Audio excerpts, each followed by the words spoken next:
konferencë sotme vjen në kuadër të punës disa vjeçare të Partnerëve Shqipëri në mbështetjen dhe avancimin e sipërmarrjes sociale në vend, nëpërmjet ulëtimit të praktikës, advokimit për një kuadër ligjor mësues, por dhe krijimit të modeleve mbështetëse dhe financuese, jo vetëm nga shteti dhe donatorët, por edhe nëpërmjet përfshirjes së sektorit privat.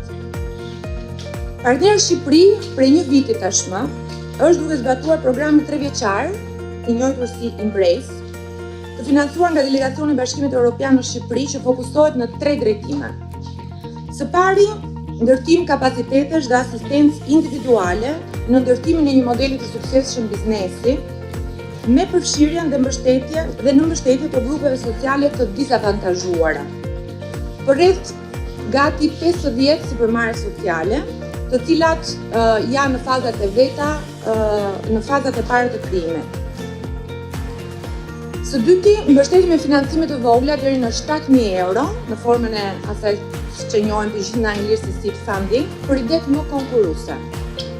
Dhe së treti, ekspozimi dhe ndërtimi i urave lidhëse midis këtij segmenti të ofruesve të shërbimeve me sektorin privat.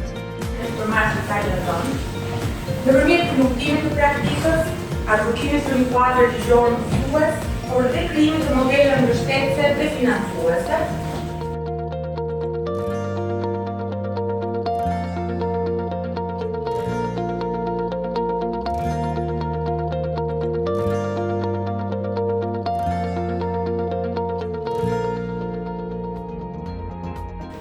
We see this as at the heart of European values.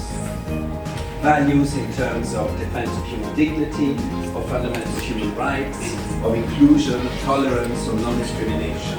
And therefore they are values that are at the heart of the path that the EU and Albania are undertaking together now. Representatives of social businesses are engines of change, engines of progress that promote models, innovations and enterprises that can achieve a social impact that puts people and common goods before and at a higher level than the economic benefits. There's a gigantic potential to boost social innovation, social cohesion and bring communities together.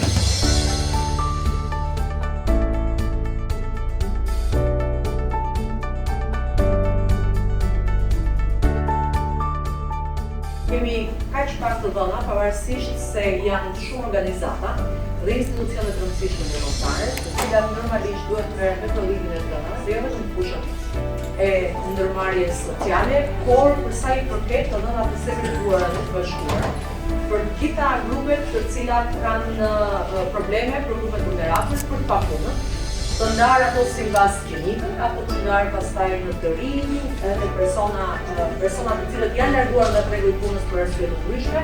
Pra, ka gjithsesi, pavarësisht se përsëris mund kërkosh dhe zgjesh mbi 100 studime, të dhënat të cilat të sjellin bashkë disa vende të Ballkanit Perëndimor. Në të njëjtin perspektivë është shumë vështirë. E njëjta gjë ndodh edhe për ndërmarrjet sociale.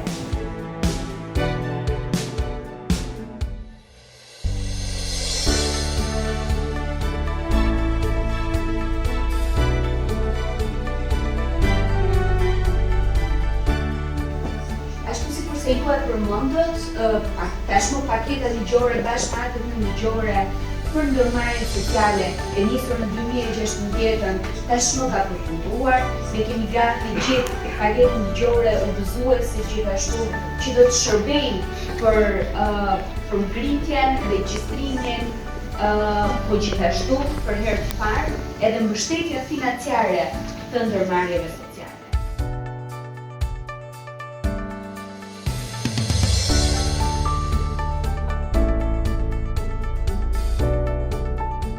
Portafolion e punësimit dhe zhvillimit të aftësive për diçka që me as me një lapse, as me të folur domosdoshmërisht është në gjendje që të gjenerojë dhënë pune, në fund të ditës është sektori privat, ai i cili gjeneron dhënë të punës, pamand që nuk e minimizon përgjegjësinë tonë për të krijuar një mjedis mësues që bizneset tona, qofshin këto bizneset mainstream apo bizneset sipërmarrjet sociale, të kenë një mjedis mundësues që i lejon ata të rriten dhe të gjenerojnë më shumë mundësi.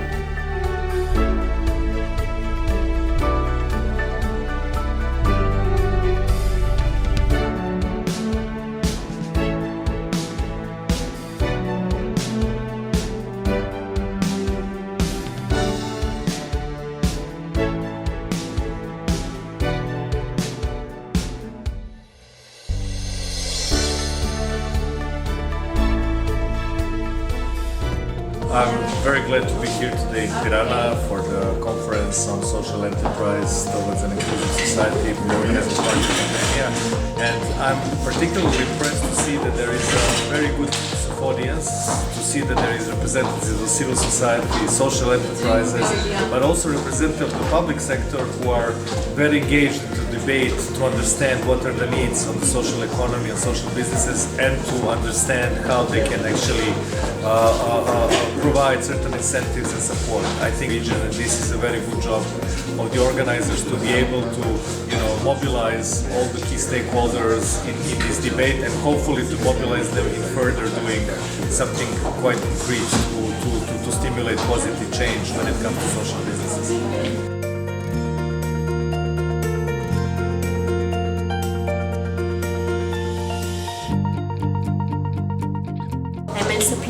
I work for the Social Innovation Department of the Turin municipality. I'm very pleased to be here and to have the possibility to share our experience on social innovation.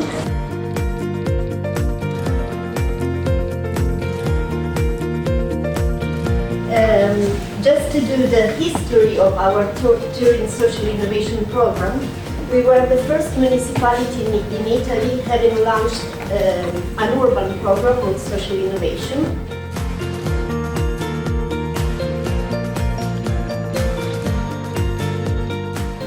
Çështja e biznesit social është një cila ka faktikisht dezatohet në Shqipëri si një fokus tek ndërlidhja më e mirë midis rrethit, pjesës së sipërmarrjes, pjesës së biznesit, por edhe pjesës sociale, pra mënyrën se si mundemi që nëpërmjet mekanizmave të sipërmarrjes të kemi një fokus tek çështjet sociale.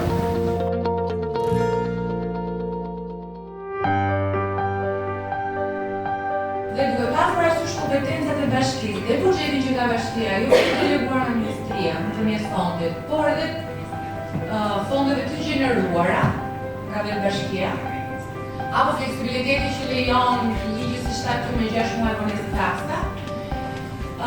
Si mund ta ndërtojmë, si mund ta përdorim këtë moment për të hapur pak më shumë debatin tani që ka dhe një kuadër ligjor, për shfrytzuar të dialogu me pushtetin vendor.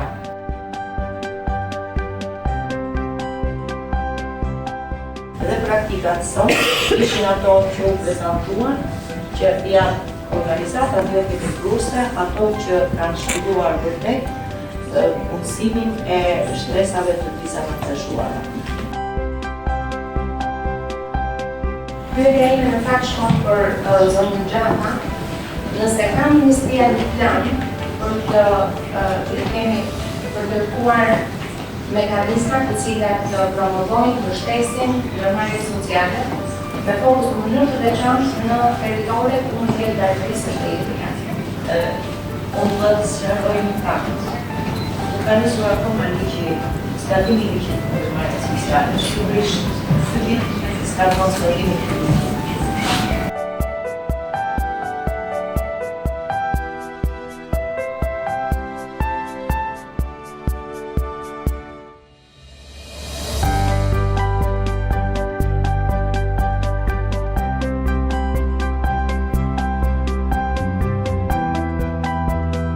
We could have also sat down and come up with our own additional definition and added to that complexity.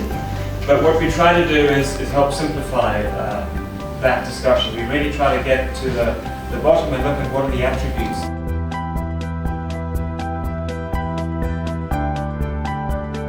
Questa conferenza mette ancora una volta in risalto come l'impresa sociale è una risposta importante, interessante e utile ai problemi del mondo contemporaneo in tutti i paesi. In Italia sono molti anni che anche la legislazione, anche il legislatore, anche la politica ha riconosciuto l'importanza di questo soggetto e mi pare di capire che anche in Albania ci sono tante belle iniziative di imprenditoria sociale, di impresa sociale che meritano di essere sostenute, accompagnate, perché come tutte le imprese, anche le imprese sociali hanno bisogno di esperienza, di sostegno, di aiuti per decollare. Poi una volta decollate dovranno camminare da sole.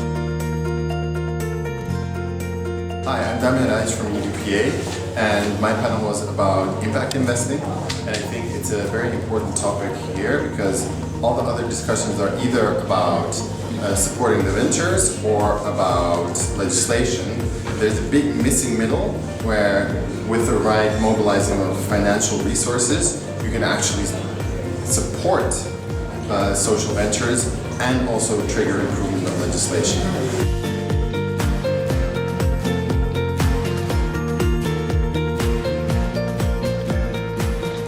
What I really like about the conference is that there is heated discussion, which shows that there's a lot of passion around the topic. I also find it interesting, and this is something that I learned new, is that Albania has specific legislation related to social businesses, something that the countries that I have worked in until now actually don't have. So I think that's a very cool and interesting step forward, even though it does seem that it needs a little bit of tweaking here and there to make the people who are impacted by the legislation happy with it.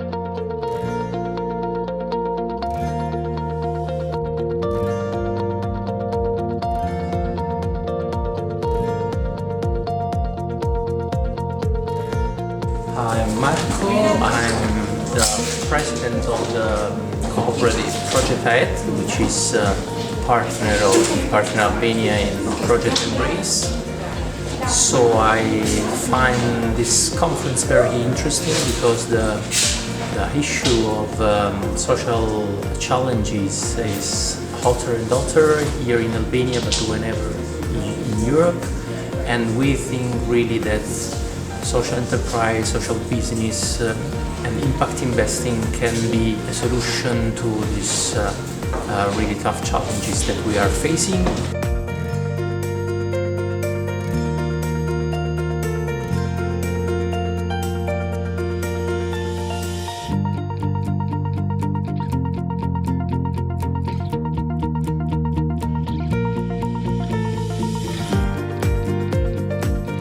My name is Carl Richter. I'm with a company called EngageDX, and I'm delighted to have been to Albania again. Always enjoying coming here, and it's been a really interesting conference.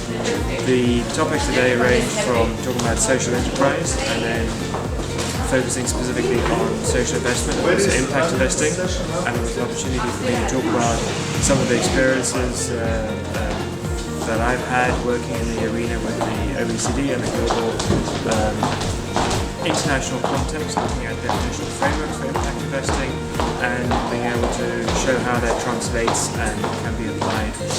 And it's also relevant in the context of the new social enterprise law that is